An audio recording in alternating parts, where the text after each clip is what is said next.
मैं कहूंगा एनसीईआरटी जरूर पढ़िए। बिपिन चंद्रा, बीएल ग्रोवर, सुमित सरकार, उन सबको लेकर के ये स्पेक्ट्रम, नाम बताने की जरूरत नहीं है, देख ही लिए, आप पॉपुलर हैं, दोनों किताबें अच्छी हैं, दोनों किताबें एक टक्कर की हैं। इसके साथ बीआर एक्ट जरूर पढ़िए। बीआर एक्ट ये ओरिजिनल कॉन्स्टिट्यूशन, महेश बंडवाल की किताब काफी अच्छी है, नाम ही काफी है। सारे fact, figure, data, report, analysis, image, 2005 से ये किताब हिट बनी हुई है। एटलस, पर्वत, पठार, मैदान कहाँ है, कहाँ वोल्केनो आ रहा है, जैसे अभी लॉस एंजल्स में आ रहा है। उसी तरह एटॉमिक एनर्जी पहली ये बुक थी जिसने इन्वायरमेंट के सारे सिलेबस के सारे सेगमेंट को कवर किया है। तो उसके लिए एक ट्रेडिशनल जीएस की किताब हमें सीसैट के ऊपर दृष्टि की भी आती है। इंडिया के सोसाइटी से, इंडिया के कॉन्स्टिट्यूशन से, इंडिया के ज्योग्राफी से, इंडिया के हिस्ट्री एंड कल्चर से किस प्रकार के सवाल आ रहे हैं। पीटी 65 एक आता है विजन आईएएस का, not Yojana, not Kurukshetra, Vigyan Pragati, down to earth, India Today, front line, Mainstream, PIB, कोई भी एक टेस्ट रेगुलर करें, क्योंकि कुछ ना कुछ कमियां तो रही जाती हैं, क्योंकि यूपीएससी हर बार गुलाटी मारता है बंदरों को। हेलो एस्पायरेंट, कैसे हैं आप सभी। 4 महीने बचे हैं, जनवरी अब खत्म होने जा रहा है। अब ये 4 महीने में पीटी के लिए आपके स्ट्रेटजी क्या होनी चाहिए, प्लान क्या होना चाहिए, अप्रोच क्या होना चाहिए, कौन से बुक्स पढ़ेंगे, बुक्स में भी किस तरह बुक्स को पढ़ेंगे, पीटी के क्वेश्चन कैसे लगाने हैं और इस 4 महीने का यूटिलाइजेशन कैसे करना है, आज की चर्चा हमारी इसी पर होगी। शुरुआत करते हैं बुक्स में इंडियन हिस्ट्री से। जैसा कि आप सब जानते हैं एनसीईआरटी की किताबें पढ़नी पड़ती हैं और एनसीईआरटी नहीं भी पढ़ेंगे तो भी आपका काम चल जाएगा, बट मैं कहूँगा एनसीईआरटी जरूर पढ़िए। एनसीईआरटी के पढ़ने के बाद आपको एंशिएंट, मेडिएवल और मॉडर्न के लिए 3 किताबें पढ़नी पड़ेंगी। वही रामशरण शर्मा, वही आपके सतीश चंद्रा और वही आपके बिपिन चंद्रा, या फिर मॉडर्न इंडिया में 3-4 किताबें जो होती हैं, बिपिन चंद्रा, बीएल ग्रोवर, सुमित सरकार, उन सबको लेकर के ये स्पेक्ट्रम। तो इतिहास के लिए ये 3 किताबें पर्याप्त हैं। उसके बाद दूसरा आता है इंडियन इकोनॉमी का। अब इंडियन इकोनॉमी में एनसीईआरटी से भी प्रश्न आते हैं, थोड़ा सा उसको पढ़ने के बाद इंडियन बुक्स के लेवल पर ये 2 किताबें आपके सामने हैं, एक अशोक वर्मा की यूनिक पब्लिकेशन और एक ये मैग्रा हिल की रमेश सिंह की। दोनों किताबें अपने आप में पॉपुलर हैं, दोनों किताबें अच्छी हैं, दोनों किताबें एक टक्कर की हैं। बट आप एज ए इकोनॉमी के टीचर होने से मुझसे पूछेगा कि कौन सी बुक्स पढ़ें, तो मैं आपको कहूँगा अशोक वर्मा पढ़िए। क्यों पढ़िए? क्योंकि जिस हिसाब से पेपर का डायमेंशन चेंज हो रहा है, जिस हिसाब से पेपर की चीज़ें बदल रही हैं, जिस हिसाब से चीज़ों को, माफ़ करिए संजीव वर्मा, जिस हिसाब से चीज़ें बदल रही हैं, जिस हिसाब से पेपर अपडेट हो रहा है, जिस हिसाब से क्वेश्चंस आ रहे हैं, उनमें संजीव वर्मा की ये किताब काफ़ी अपडेटेड है। रमेश सिंह थोड़े से पीछे चल रहे हैं। किताब दोनों अच्छी है, बट दोनों में अगर आप कंपेयर करेंगे तो मैं कहूँगा संजीव वर्मा को पढ़िए। इसके बाद आता है पॉलिटी, नाम ही काफ़ी है, जानते ही होंगे, नाम बताने की जरूरत नहीं है, देख ही लिए होंगे, थोड़ी मोटी जरूर है, बट इनके पढ़ने के अलावा आपके पास कोई चारा नहीं है। बट मैं कहूँगा इसके साथ बीआर एक्ट जरूर पढ़िए। बीआर एक्ट ये ओरिजिनल कॉन्स्टिट्यूशन है। एक बच्चे ने हमसे क्लास में ये कहा कि सर हमें कोई वकील थोड़े बनना है, हमें जज थोड़े बनना है, तो हम इतनी मोटी किताब क्यों पढ़ें। बट ये पढ़ना मजबूरी है। क्यों? प्रश्न आ रहे हैं, डायरेक्ट प्रश्न आ रहे हैं, तो ये आपकी मजबूरी है बीआर एक्ट को पढ़ना। और नहीं भी हो तो आपके ये घर के ड्रॉर में तो लगी होनी चाहिए कम से कम। उसके बाद से चीज़ें जो आती हैं वो आती है आपकी ज्योग्राफी की। अब ज्योग्राफी में महेश बंडवाल की किताब काफ़ी अच्छी है, नाम ही काफ़ी है। सारे fact, figure, data, report, analysis, image, 2005 से ये किताब हिट बनी हुई है, सुपर हिट बनी हुई है। तो आप महेश बंडवाल, हिंदी में भी है, इंग्लिश में भी है, इसको पढ़ सकते हैं। और इसके साथ साथ आपको एक एटलस भी रखना पड़ेगा। एटलस, पर्वत, पठार, मैदान कहाँ है, कहाँ वोल्केनो आ रहा है, जैसे अभी लॉस एंजल्स में आग लग गई, ऑस्ट्रेलिया में ये हुआ, उत्तराखंड में ये हुआ, जापान में ये हो गया, आपके बंगाल के बॉर्डर पर ये साइक्लोन आया, उड़ीसा में ये आया, मुंबई में ये आया, या कर्नाटका में ये हुआ, यहाँ के जंगलों में ये लगा। मतलब पर्वत, पठार, मैदान, जो भी है ज्योग्राफिकल इंसिडेंट, छोटी छोटी चीज़ें, उसकी मैप के ऊपर आपकी जानकारी क्लियर होनी चाहिए।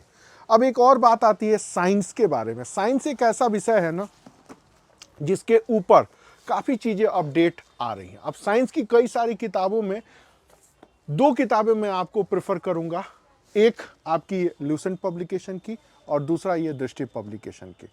बात आती है क्लास में, ये मैं अपने बच्चों को बार बार बताते रहता हूँ कि साइंस में ट्रेडिशनल चीज़ों के अलावा जो करंट एक्टिविटी है ना, उसके ऊपर ध्यान दो। अभी मैं कल साइंस की क्लास पढ़ा रहा था, तो मैंने इसरो के बारे में पढ़ा है। आज के न्यूज़पेपर में आपने देखा होगा इसरो स्पेस प्रोग्राम। इसरो क्या है?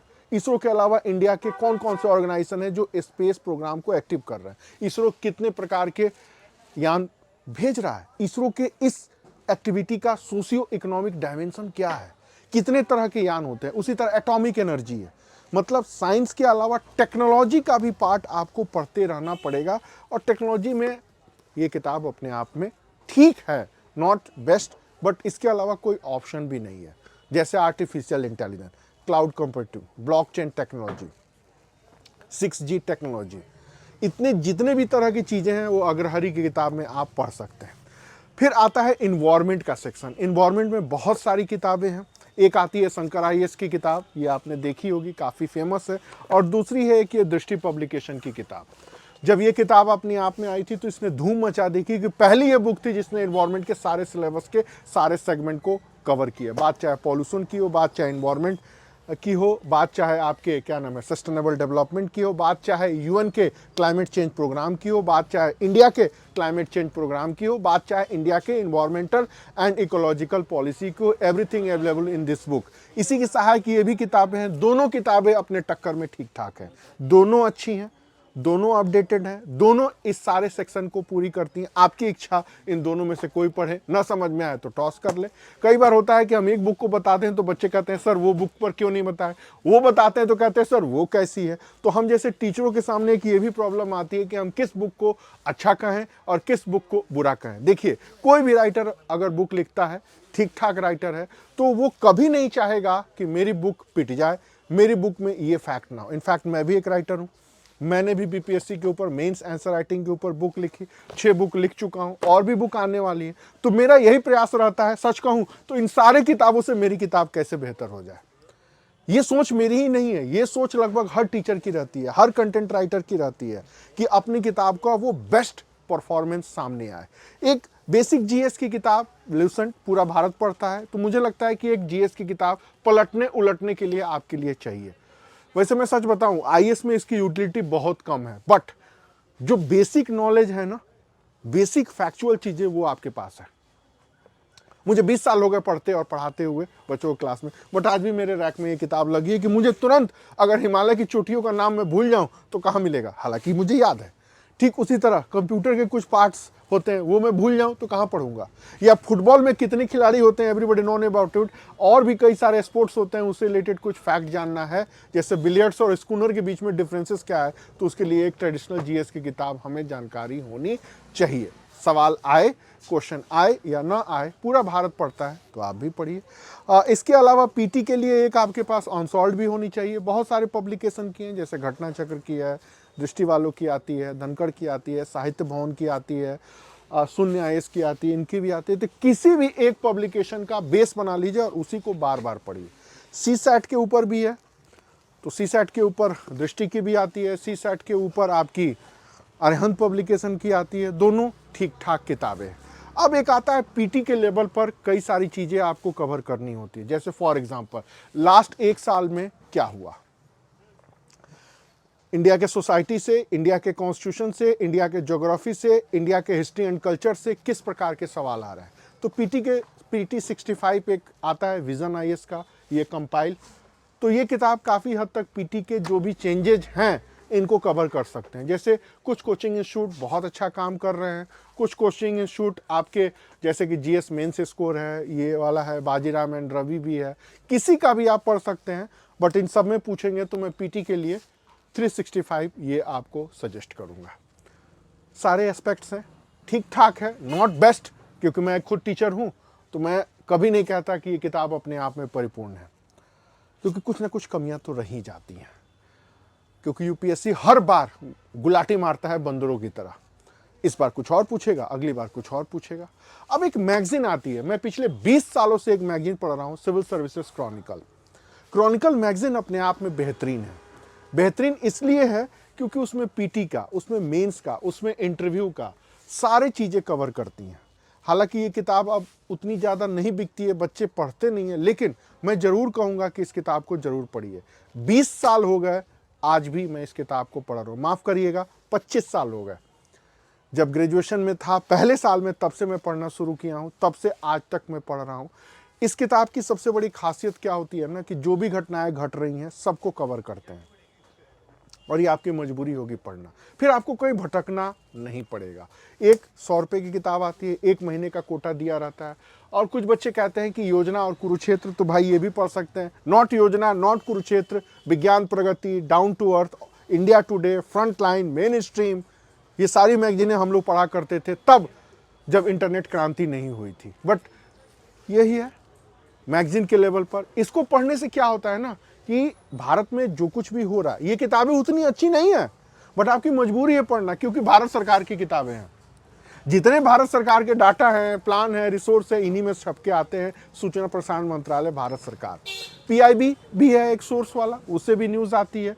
तो ये आपकी मजबूरी है पढ़ना। जैसे भारतीय ज्ञान परंपरा इस बार के ऐसे में आएगा। क्या है भारत की ज्ञान परंपरा? भारत की साइंस एंड टेक्नोलॉजी की विरासत, भारत के आर्किटेक्ट की विरासत, भारत की मंदिर निर्माण कला की विरासत, नाव बनाने की कला की विरासत, बीमारियों से ठीक होने के लिए योग, अनुलोम विलोम, भारत की खाद्य संस्कृति। आज अमेरिका को पता लग रहा है कि नमक के साथ दूध नहीं खाना चाहिए, कैंसर हो जाता है। आप ये पूछिए, हमारी दादी परदादी के जमाने से ये ज्ञान का नुस्खा चला रहा है। दिन में खीरा, रात में पीड़ा, ऐसे करके कुछ कहावतें हैं कि रात में क्या नहीं खाना है, किस मौसम में क्या खाना है। ठंड का माहौल है, गुड़ की चक्की खाइए, गुड़ की चिक्की खाइए, लैया खाइए या फिर मूंगफली खाइए। लेकिन जैसे ठंड, मकर संक्रांति खत्म होता है, ये चीज़ें नहीं खानी चाहिए। ये है भारत की ज्ञान परंपरा, ये है भारत की विरासत। अब इन सारी चीज़ों का उल्लेख किसी किताब में नहीं मिलेगा, ये मिलेगा योजना में या फिर कुरुक्षेत्र में। तो आपकी मजबूरी हो जाती है पढ़ना। तो एक ये है, कुछ बच्चे ये भी पूछते हैं सर टेस्ट सीरीज किसका लगाएं? तो बहुत सारी टेस्ट सीरीज है, कोई भी एक टेस्ट सीरीज आप रेगुलर करिए। फिलहाल 2-3 सालों से विजन आईएएस वालों का रफ्तार ठीक है, कंटेंट के लेवल पर ये रिच है, उनका लगा सकते हैं। बाजीराम एंड रवि का भी है, जीएस स्कोर का भी है। तो देखिए, जो भी बड़े नाम हैं उनका कंटेंट पर बहुत अच्छा फोकस रहता है और वहाँ से आप निराश नहीं करेंगे। जैसे मुझसे अगर आप पर्सनली पूछेंगे तो इनसाइट का कंटेंट मुझे बहुत अच्छा लगता है। इनसाइट 2 है, एक दिल्ली और एक बैंगलोर वाला, बहुत कंसाइज वे में चीज़ों को रखते हैं। ठीक है।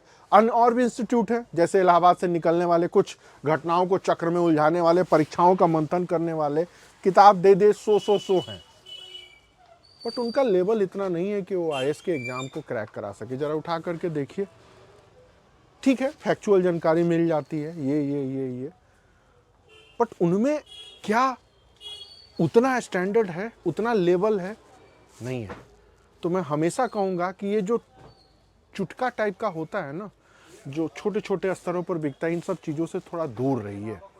आईएएस का लेवल या पीसीएस का लेवल इतना छोटा नहीं है। ये सारी किताबें हर स्टेट में भी यूज़फुल है। बस एक बिहार स्पेशल पढ़ लीजिए या कोई यूपी स्पेशल। इनफैक्ट कि बीपीएससी में तो बिहार स्पेशल 5 से 7 प्रश्न आए हैं, कोई अलग से नहीं आया। तो ये किताबें पढ़ना, बेसिक्स बुक्स आपकी प्राइमरी नीड है। मैं अपने क्लास में हर बच्चों से कहता हूँ, कहते हैं सर नोट्स दे दीजिए। अरे क्या नोट्स दे भाई, बिपिन चंद्रा की किताब पढ़ो, 10 बार पढ़ो, 15 बार पढ़ो। मैं पढ़ रहा हूँ और आज भी तुमको पढ़ाने आया हूँ, तो ये पढ़ के आया हूँ। मैं पढ़ा रहा हूँ science and technology, government of India की साइट, तुम्हें पढ़ा रहा हूँ। मैं पढ़ रहा हूँ इंडियन इकोनॉमी, आज भी एनसीईआरटी की ये किताब, तब मैंने किताब भी लिखी उसी के ऊपर। और वो मैंने किताब नहीं लिखी, मैंने सिर्फ कंपाइल किया फाइनल, वो भी एक नोट्स के रूप में, उसको एक शक्ल दे दिया। तो किताब पढ़ना बहुत जरूरी है, बिना किताब पढ़े कुछ नहीं होने वाला है। नोट्स के भरोसे मत रहें, नोट्स पढ़ें एक सपोर्टिंग रूप में, अपने कंटेंट को रिच करने के लिए, अपने कंटेंट को बेटर करने के लिए। बट इंटरनेट और इंटरनेट रिवोल्यूशन के जितने पार्ट हैं वो आपको बुक्स में मिलेंगे। हाँ, आज का न्यूज़पेपर पढ़ेंगे तो भारत में 90 करोड़ से ऊपर के ज़्यादा इंटरनेट यूज़र हो गए। ये आज की न्यूज़ है। आज का न्यूज़पेपर पढ़ेंगे तो आपको इसरो की उड़ान या इसरो का अचीवमेंट पता लगेगा, बट इसरो के लिए तो आपको बुक पढ़ना पड़ेगा ना। तो मैं बार बार कहता हूँ, नोट्स पढ़ें सेकेंडरी में, बुक्स आपकी प्राइमरी नीड है। ठीक है। तो पीटी के लिए इतना ही। पीटी से रिलेटेड और भी अन्य और चीज़ें हैं जिसकी चर्चा हम लोग अगले वार्ता में करेंगे। बाकी एक बार मैं फिर कह रहा हूँ, बुक्स पढ़ना बहुत ज़रूरी है। बुक्स आपके अंडरस्टैंडिंग को, बुक्स आपकी सोच को, बुक आपकी समझ को, बुक आपके रुझान को, बुक आपके अंदर की पर्सनालिटी को, बुक्स आपके अंदर के एनालिसिस को डेवलप करते हैं। और जितनी बार बुक्स पढ़ेंगे उतनी बार नई नई चीज़ें आपके सीखने को मिलेंगी। तब आपका कंटेंट या नॉलेज का लेवल थोड़ा रिच होगा, तब आप सिविल सर्विसेज के पीटी के बैरियर को क्रैक कर पाएंगे। Okay, thank you.